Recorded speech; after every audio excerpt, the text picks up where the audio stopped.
Pirated SPG. Striktong patnubay at gabay ng magulang ang kailangan. Maaaring may masiselang tema, lengguwahe, karahasan, sexual, horror o droga na hindi angkop sa mga bata.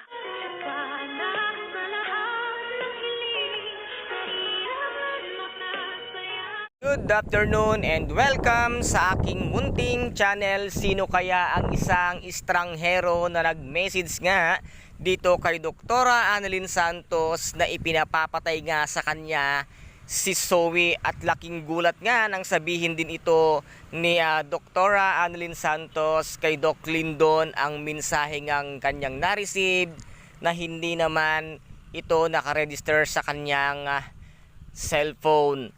At sino rin kaya ngayon ang muling papasok dito nga sa abot kamay na pangarap? Ito kaya ay isang magiging kalaban or kakampi nito ngang si Miss Lynette Santos at ni Dr. Annalyn Santos, dahil ito nga ay sa apex na naman ang kanyang target. Sino kaya ito na lumaki sa isang bukiring?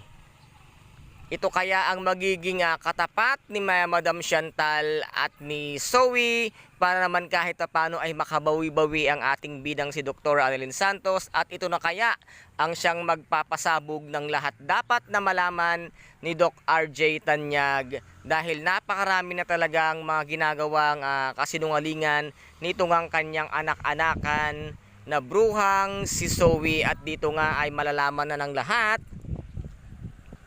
ang kanyang tunay na pinaggagawa at ipinagbubuntis once nga na ibunyag ni Miss Lynette Santos ang katotohanan na nagmula nga sa bibig ni Dr. Cipra na ito ay hindi niya nga tunay, hindi siya ang tunay na ama ng kanyang dinadala nitong ang si Zoe. And guys, ito po ang ating pakaabangan dito nga sa abot kamay na pangarap na kung saan ay napaka-intense at kapanapanabik ng bawat eksena. At kung nagustuhan po ninyo ang aking videos for today, paki-subscribe na lamang po ng aking channel, paki-like and share para maging update kayo sa lahat ng gagawin kong videos.